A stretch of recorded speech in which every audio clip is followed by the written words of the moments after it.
Alright, balik tayo sa Double Wang, sa Double B. Pag-usapan natin kung kayo po ay may mga pagkakataon, wag naman ho sana palagi, wag naman talaga. Kung kayo po ay na-ospital tapos may mga bayarin ho kayo doon, minsan hindi lahat ay covered ng PhilHealth. Yes. Lumalabas ho kayo, tumihingi ng tulong sa kung saan-saan. At isa ho doon, ang nilalapitan ng mga tao ay ang PCSO. Yes. Alamin nga natin, itong bago nilang pamamaraan kung saan ay ang guarantee letter ng PCSO pwede nang i-cover ang professional fee ng mga doktor. Yan. Partner, Kasi nasa normally linya. yun ang mabigat yun ang naiiwan. May GL ka man, hindi Oo. pwede sa PF, hugot ka pa rin sa bulsa. Oo. Diba? Out of pocket talaga. Correct. So, O, eto eto na. Nasa linya ho natin, Assistant General Manager, Charity Sector ng Philippine Charity Sweepstakes Office o PCSO, si Dr. Larry Cedro. Dr. Larry Cedro, magandang umaga po sa inyo. Welcome po sa Double Wang sa Double B. Good morning po. Hi, magandang umaga sa inyo, Weng, and sa ating Double. mga tagapakinig, a pleasant weekend. A double Weng. Double Yes. Weng, yes. Weng, Double Weng. Weng. Oo. Doc, thank you sa oras. Pasensya na po sa maaga namin pag-aabala. Pero pakipaliwanag, napakahalaga nito. Lalo't marami po tayong mahihirap na nangangailangan ng ganitong tulong. Ano po ba yung bagong polisiya ngayon ng PCSO na pwede na raw pong gamitin ang tulong ninyo sa professional fee ng mga doktor? Okay. Bahagi ito sa pagtugon ng PCSO dun sa instruction ng ating mahal na Pangulo at ni Speaker Romualdez na tulungan pa ang ating mga kababayan. So, batid natin, initially, ang guarantee letter ng PCSO limitado lang sa hospitalization. Now, ang move ng PCSO is to allow yung partial utilization ng ating guarantee letter to cover a portion of the professional fees ng ating mga kababayan. Ano po yung portion na yun, Doc? Gaano kalaki doon sa binibigay ninyong tulong ang pwedeng gamitin sa professional fee? Ayun.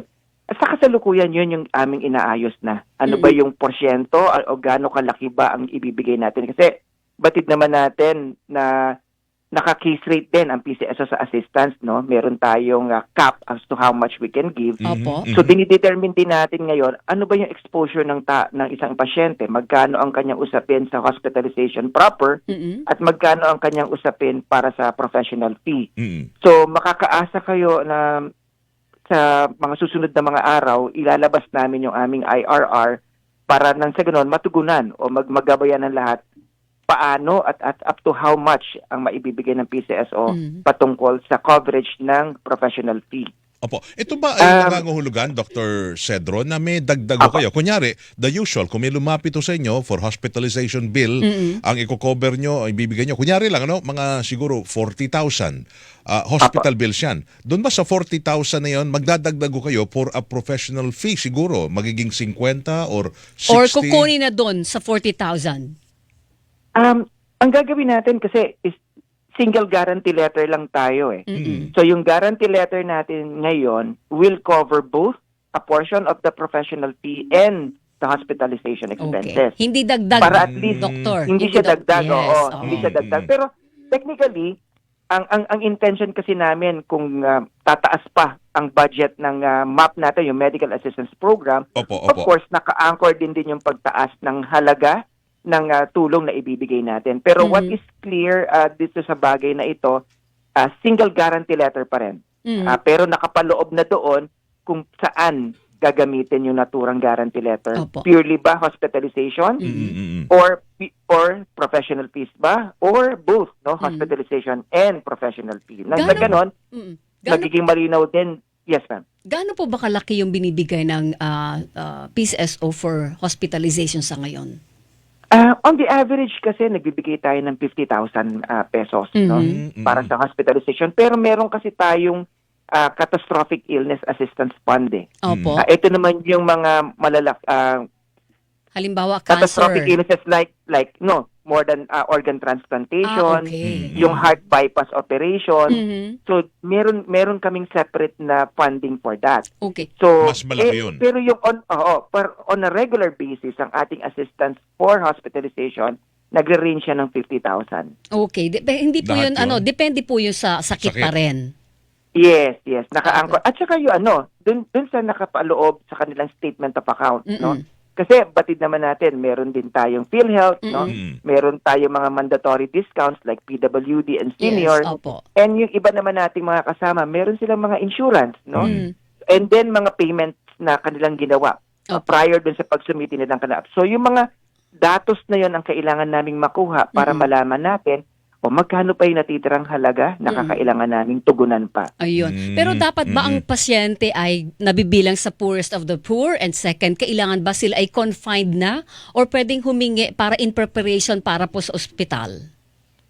Unang-una, hindi naman kailangan poorest of the poor. Okay. Kasi batid naman natin, itong sitwasyon na ito, unpredictable din eh. No? Yes So po. meron kang current na capacity to finance, but eventually, kung mahaba-habang gamutan, Yes. kakailanganin mo rin ng tulong. Totoo po. So yun, pangalawa, kailangan admitted ka na sa hospital or na-discharge ka with a promissory note. Pero yung prior admission, ina-apply lang natin siya, dalawang bagay, kung ito ay catastrophic illness. Let's say nga, for heart bypass operation Opo. or for organ transplantation, dun lang yung pinapayagan namin yung prior admission.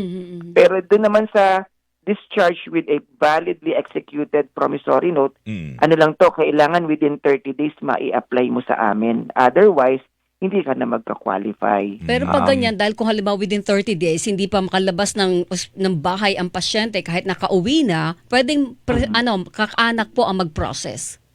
Yes, Weng, tama ka doon. At saka, ang mode naman ng ating application sa ngayon, especially dito sa Metro Manila, is through online means. Ayun. So, So, hindi na mabilis. kailangan ng physical na kailangan pumila at pumunta sa aming tanggapan.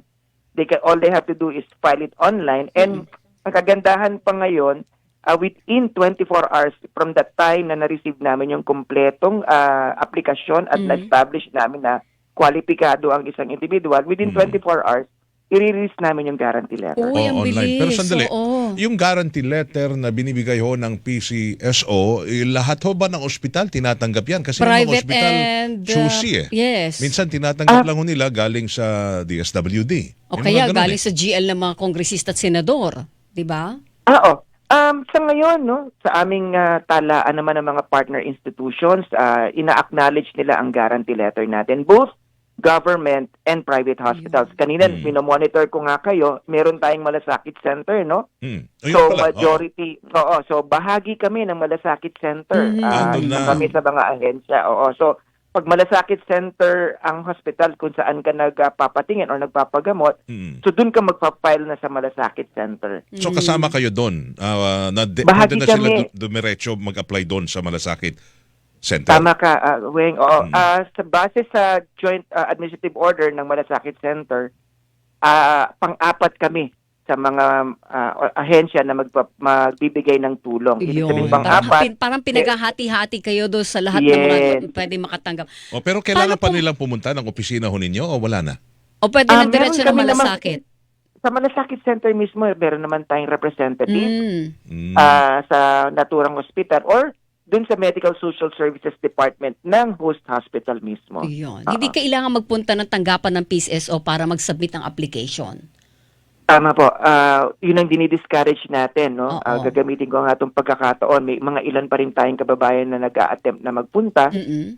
And we really have to advise them na pwede ho silang mag-file na lang online or kung government hospital to at bahagi ng Malasakit Center Group, then dun ho sila magpuntala at makipag-ugnayan. Meron lang pong last concern po, may text dito sa aming Facebook Live na baka daw po, bakit para daw po may palakasan sa pagbibigay ng charity ng PCSO, may kakilala lang daw po yata yung madaling lumapit, sabi po dito sa text, Doctor. Okay. Thank you sa text na yan at para linawin natin. Considering po na online na ho tayo, wala ho kaming control sa makakapasok ho sa amin na application. So, yun ang isang paglilinaw. At ito ho, again, ilinawin natin na kapag kakumpleto ho yung dokumento, kami ho mandated na i-release kaagad yung guarantee letter kasi doon din ho kami minemeasure sa aming performance. Yes. So, kung meron man ho silang concerns sa ganang usapin, maaari ho silang sumulat sa aming tanggapan at amin pong tutugunan ito at titignan natin at bigyan ng solusyon kaagad. Alright. Okay. Again, yung kanina sinabi niyo 50,000 pesos pero hindi totally kino-cover yun ha. Yes, Hindi baka oo. isipin ng tao 50,000 pala binibigay. Hindi lahat ha. Hindi ganon. lahat. Aha, Depende sa tama. sakit. Tama po. At saka depende rin ho kung magkano yung neto ng hospital bill nila. Gaya ng nasabi ko, ang tatanggalin na lang natin ngayon ay yung PhilHealth, mandatory discount, kung meron silang insurance or kung meron silang nabayaran ng bahagi. So yun lang ho ang tatanggalin natin. So yun ang tinatawag naming net hospital bill. Yung At mula natitira. doon, mula po doon kami mag-a-assess kung magkanong halaga ang kailangan niyang matanggap mula sa PCSO. Alright. Naku, Doc, maraming salamat po. Sana ha? all napabibigyan ho. Oo. Thank you. Pag meron pa po Oo. kaming kailangan i-clarify, tawagan din namin kayo sa mga susunod na araw, Doctor. Opo. Thank you po, ha? Po, feel free to call us para Opo, at thank least you. gagamitin din ho namin itong pagkakataon na to para malinaw lahat po. Marami rin Siyempre. salamat sa inyong Good panahon po. morning.